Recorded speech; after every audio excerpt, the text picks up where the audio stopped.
नमस्कार दोस्तों, वनविक परिवार में आप सभी का दिल खोलकर स्वागत है। दोस्तों, आज के इस थर्ड वीडियोस में मैं आप सभी के सामने बीए फर्स्ट सेमेस्टर के हिंदी साहित्य को लेकर मोस्ट इम्पोर्टेंट क्वेश्चंस के बारे में अध्ययन करेंगे।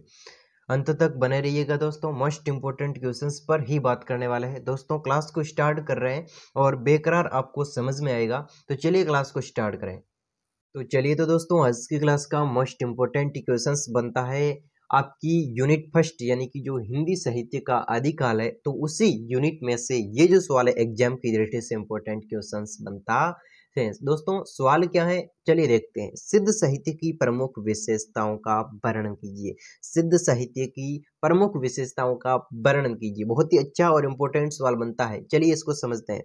सिद्ध साहित्य में विविध प्रकार की साधना पद्धतियों का वर्णन किया गया है और साथ ही साथ में सिद्धों ने जहाँ एक और नीति और सदाचार पर बल दिया है, तो दूसरी ओर उपदेश देकर जन साधारण का मार्गदर्शन भी किया है। दोस्तों, आपको यहाँ से भी एक पॉइंट याद कर लेना चाहिए अभी से कि अगर आपको एग्जाम में सिद्ध साहित्य की विशेषताओं के बारे में लिखने को बोले, तो आपको ये लिखना है कि सिद्ध साहित्य की विशेषताओं में पहली विशेषता ये है कि सिद्धों के द्वारा एक और तो नीति और सदाचार पर बल दिया गया है। सिद्ध साहित्य में एक और तो नीति और सदाचार को बल दिया गया है, लेकिन दूसरी ओर उपदेश देकर जनसाधारण का कार्य भी किया गया है या फिर मार्गदर्शन भी किया गया है। एक पॉइंट यहाँ से बन जाता है, ठीक है। तो यह पहली विशेषता सिद्ध साहित्य की। इसके बाद में दोस्तों हम अनेक विशेषताओं के बारे में सिद्ध साहित्य की देखते हैं।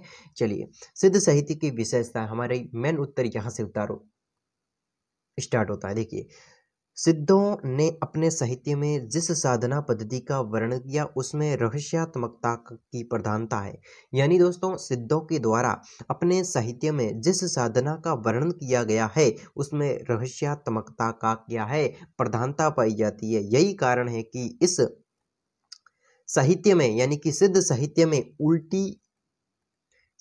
में अटपटी पहेली जैसी वाणी का प्रयोग देखने को मिलता है। दोस्तों, सिद्ध साहित्य में रहस्यात्मकता की प्रधानता पाई जाती है। इसी कारण, रहस्यात्मकता के कारण ये जो सिद्ध साहित्य है इसकी जो भाषा है वो अटपटी पहेली जैसी हमें वाणी दिखाई देती है, यानी कि इसका हमें प्रयोग देखने को मिलता है। कैसी वाणी देखने को मिलती है सिद्ध साहित्य में? अटपटी पहेली जैसी वाणी हमें देखने को मिलती है और कबीर की रचनाओं में इसका प्रभाव देखा जा सकता है। जब हम कबीर की रचना देखते हैं तब हमें यहाँ से ये पता चलता है कि वास्तव में यहाँ पर अटपटी पहेली जैसी भाषा का प्रयोग। इसके बाद में दोस्तों सेकंड पॉइंट बनता है कि सिद्ध साहित्य में दार्शनिकता की प्रधानता पाई जाती है। सिद्ध साहित्य के अंदर दार्शनिकता की भी प्रधानता पाई जाती है। इसके बाद में इन रचनाओं में योग साधना का भी वर्णन किया गया, यानी कि सिद्ध साहित्य की जो रचना है उसमें योग साधना का भी वर्णन किया गया है। समझ गए? इसके बाद में थर्ड पॉइंट आता है,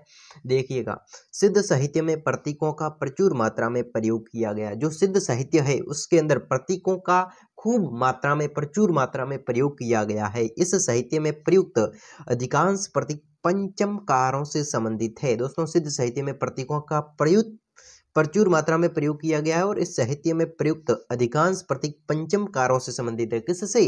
पंचमकारों से। ये जो प्रतीक है ना, अधिक मात्रा में, ये पंचमकारों से संबंधित है, ठीक है। वज्र यानी बौद्ध शाखा से संबंधित होने के कारण सिद्ध साहित्य के अधिकांश प्रतीक वहीं से लिए गए। दोस्तों, ये जो प्रतीक है वो प्रतीक वज्र यानी बुद्ध शाखा से संबंधित है। इसी कारण अधिकांश प्रतीक है वो वहीं से लिए गए, यानी कि वज्र यानी बुद्ध शाखा से लिए गए। इसके बाद में दोस्तों चौथा पॉइंट आता है कि सिद्ध साहित्य में शून्य साधना का भी वर्णन किया है। जब हम सिद्ध साहित्य को देखते हैं, इसका अध्ययन करते हैं, तो हमें शून्य साधना का भी वर्णन देखने को मिलता है। यानी सिद्ध साहित्य में शून्य साधना का वर्णन किया गया है।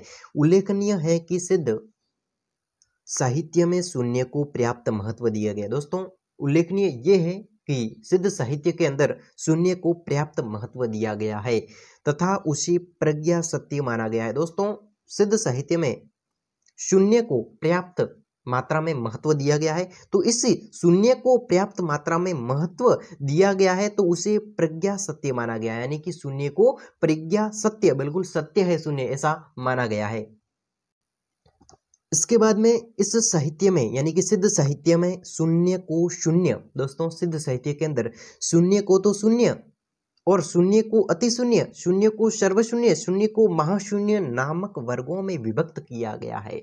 दोस्तों शून्य को सिद्ध साहित्य के अंदर अनेक वर्गों में विभाजित किया गया है। कौन कौन से शून्य को शून्य में, अति शून्य में, सर्वशून्य में, महाशून्य में वर्गों में वर्गीकृत किया गया है। इसके बाद में दोस्तों आता 5वां पॉइंट, सिद्ध साहित्य में चंद्रमा और सूर्य का विस्तार से वर्णन किया गया है। दोस्तों सिद्ध साहित्य के अंदर चंद्रमा और सूर्य का विस्तार से वर्णन किया गया है। किसका? सिद्ध साहित्य का जब हम अध्ययन करते हैं तो वहां पर हमें चंद्रमा और सूर्य का विस्तार से वर्णन भी देखने को मिलता है तथा चंद्र और सूर्य के संयोग से उत्पन्न स्थिति को सिद्ध साहित्य में समता सहज साधना कहा गया है। जब दोस्तों हम सिद्ध साहित्य को देखते हैं तो हमें चंद्रमा और सूर्य का विस्तार से वर्णन दिखाई देता है तथा चंद्र और सूर्य के संयोग से उत्पन्न स्थिति को सिद्ध साहित्य में समता अथवा सहज साधना कहा गया है। क्या कहा गया है?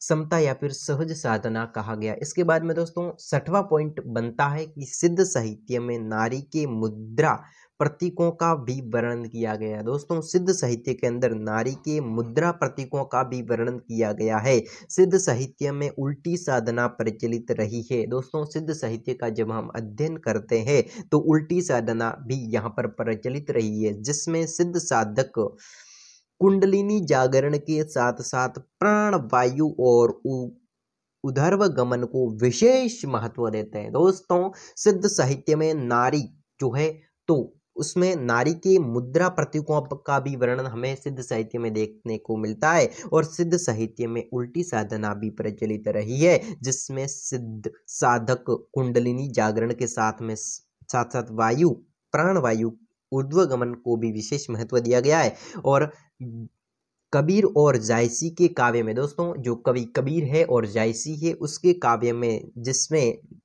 काव्य में जिस दशम द्वार की चर्चा की गई है वह इस साधना से का प्रतिफल है।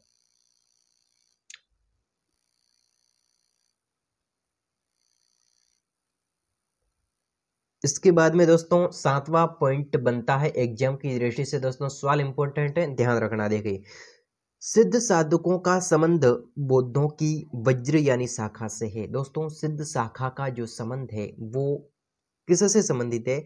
बौद्धों की जो वज्र यानी शाखा है तो उससे संबंधित है। सिद्ध साधकों का संबंध बौद्धों की वज्र यानी शाखा से है, इसलिए उसे साहित्य पर वज्र यानी विचारधारा का स्पष्ट प्रभाव दिखाई देता है। दोस्तों एक बार पुनः, सिद्ध साधकों का संबंध बौद्धों की वज्र यानी शाखा से है। किससे है? बौद्धों की वज्र यानी शाखा से है, इसलिए शाखा से था, सॉरी किससे था? शाखा से, वज्र यानी शाखा से इसका संबंध था। ठीक है, इसके बाद में इसलिए इसके साहित्य पर वज्र यानी विचारधारा का स्पष्ट प्रभाव दिखाई देता है। जब हम सिद्ध साहित्य को देखते हैं तो उसमें वज्र यानी शाखा का बिल्कुल अच्छी तरीके से प्रभाव हमें दिखाई देने को लगता है, क्योंकि इस सिद्ध साधकों का जो संबंध था वो वज्र यानी शाखा से था, इसलिए इस सिद्ध साहित्य पर वज्र यानी भाषा का विशेष प्रभाव हमें दिखाई देता है। इसके बाद में वज्रयान के महासुखवाद के प्रतिफल से इसकी पुष्टि होती है।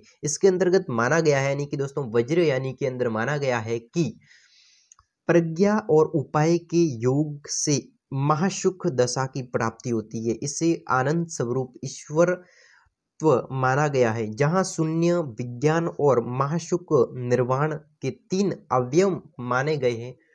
यहाँ सहवास के सुख को निर्वाण के सुख के समान बताया गया। दोस्तों यहाँ पर यह बताया जा रहा है कि इसके अंतर्गत माना गया है, यानी कि वज्रयानी के अंदर माना गया है कि प्रज्ञा और उपाय के योग से इस महासुख दशा की प्राप्ति होती है। इस आनंद स्वरूप ईश्वरत्व माना गया है। यहाँ शून्य, विज्ञान और महासुख निर्वाण के 3 अवयव माने गए हैं। यहाँ सहवास के सुख के निर्वाण के सुख के समान बताया गया। सहवास का सुख है उसको निर्वाण के सुख के समान बताया गया है। इसके बाद में दोस्तों 8वां पॉइंट बनता है कि सिद्ध साहित्य में, दोस्तों हम सिद्ध साहित्य की विशेषता पढ़ रहे हैं, तो सिद्ध साहित्य की 8वीं विशेषता है कि सिद्ध साहित्य में सिद्ध प्राप्त करने के लिए किसी स्त्री के संयोग, दोस्तों सिद्ध साहित्य में अगर हमें सिद्ध प्राप्त करना है तो किसी स्त्री के संयोग अथवा सेवन को आवश्यक माना गया है। यहाँ माना गया है कि ब्रह्मांड में जो शिव शक्ति है वह मानव शरीर में सहस्रार या सहस्रोधार कुंडलिनी है। इसके बाद में दोस्तों 90वां पॉइंट बनता है कि सिद्ध साहित्य में सामाजिक कुरीतियों, धार्मिक आडंबरों का खुलकर विरोध किया गया है। सिद्ध साहित्य के अंदर जो सामाजिक समाज में जो कुरीतियां होती है वो और धार्मिक आडंबर होते हैं उसका खुलकर विरोध किया गया है। सिद्ध साहित्य में सामाजिक कुरीतियां और धार्मिक आडंबरों का खुलकर विरोध किया गया है, यानी अज्ञानी और पाखंडी साधुओं की भर्त्सना की गई है, यानी कि उसका विरोध किया गया है। अज्ञानी और पाखंडी जो साधु होती है उसका क्या विरोध किया गया है। इसके बाद में दोस्तों 10वां पॉइंट बनता है सिद्ध साहित्य की विशेषताओं का कि सिद्धों ने अपने साहित्य में गुरु के प्रति अटूट श्रद्धा व्यक्त की है तथा उन्हें सर्वोच्च स्थान प्रदान किया है। दोस्तों सिद्धों ने अपने साहित्य में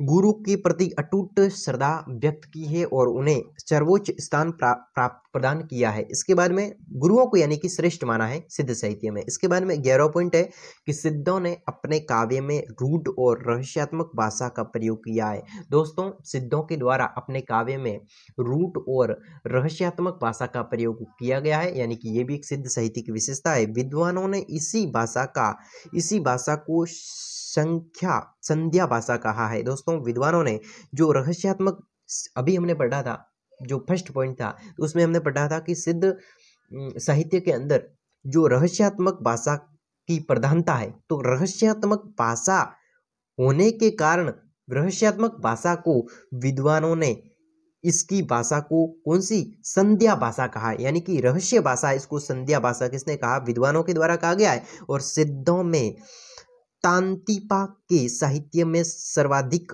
अटपटी भाषा का प्रयोग देखने को मिलता है। दोस्तों सिद्ध साहित्य इसमें हमें अटपटी भाषा का प्रयोग देखने को मिलता है। इन्होंने चर्या गीतों के रूप में अपनी रचनाएं लिखी है तथा इसमें प्रमुख भल्लारी, भैरवी, गुर्जरी, कामोद में से किसी एक राग का प्रयोग किया गया। इसका साहित्य प्रमुखतः पूर्वी अपभ्रंशी में लिखा गया है। दोस्तों इसका जो साहित्य है, सिद्धों का जो साहित्य है वो मूलतः अपभ्रंश भाषा में लिखा गया है। कौन सी अपभ्रंश भाषा में लिखा गया है। इसके बाद में इसमें पश्चिमी अपभ्रंश के शब्दों का भी प्रयोग किया गया है। ये दोस्तों इतनी सारी विशेषता थी। इसमें दोस्तों आपको याद कौन कौन सी रखनी है ये मैं बता दूं। तो दोस्तों आज की क्लास में जो हमने विशेषताओं के बारे में पढ़ा, तो विशेषता है तो उसमें से इतनी सारी विशेषता सारी की सारी थोड़ी याद रहती है, लेकिन इतनी सारी विशेषताओं में आपको कौन कौन सी विशेषता याद रह सकती है। दोस्तों एक मैं बात बता दूं, अगर आपको सिद्ध साहित्य की विशेषताओं के बारे में लिखना है तो पहला आप सिद्ध साहित्यों की विशेषताओं में ये पॉइंट ध्यान रखना कि सिद्ध साहित्यों में दो भागों में इसकी विशेषता है। जैसे कि इसमें सिद्ध साहित्य का एक भाग तो कहता है कि नीति और सदाचार पर बल देता है। किस पर? सिद्ध साहित्य का एक भाग नीति और सदाचार पर बल देता है, लेकिन सिद्ध साहित्य का दूसरा भाग है वो जनसाधारण उपदेश देकर जन जागरण का मार्गदर्शन भी किया है। यानी कि उपदेश देकर जन जागरण, जन को जागृत करने का भी उपदेश देना, ये भी एक सिद्ध साहित्य की विशेषता बनती है। बिल्कुल याद रह सकती है आपको। इसके बारे में दोस्तों आपको क्या याद रह सकता है, अगला पॉइंट भी याद आपको रखना है।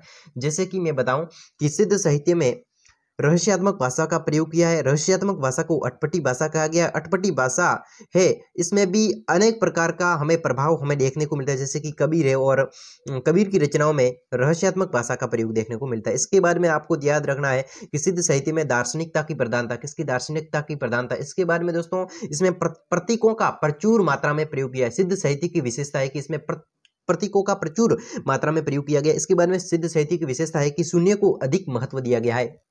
इसके बाद में दोस्तों सिद्ध साहित्य की अगली विशेषता बनती है कि नारी को मुद्रा प्रतीकों का वर्णन मिलता है। यानी कि सिद्ध साहित्य के अंदर सिद्ध साहित्य के अंदर नारी मुद्रा प्रतीकों का भी वर्णन मिलता है। दोस्तों आगे सिद्ध साहित्य की विशेषता बनती है कि सिद्ध साहित्य है इसका संबंध है वो वज्र यानी भाषा से, बौद्ध की जो वज्र यानी शाखा है उससे इसका संबंध बनता है। इसके बाद में दोस्तों अगली विशेषता बनती है कि सिद्ध साहित्य में सिद्ध साहित्य में सिद्ध प्राप्त करने के लिए किसी स्त्री का सहयोग या फिर सेवन करना आवश्यक माना गया। इसके बाद में सिद्धों ने अपने साहित्य में गुरु के प्रति अटूट श्रद्धा व्यक्त की है। ये भी दोस्तों सिद्ध साहित्य की विशेषता बनती है। इसके बाद में सिद्धों ने अपने काव्य में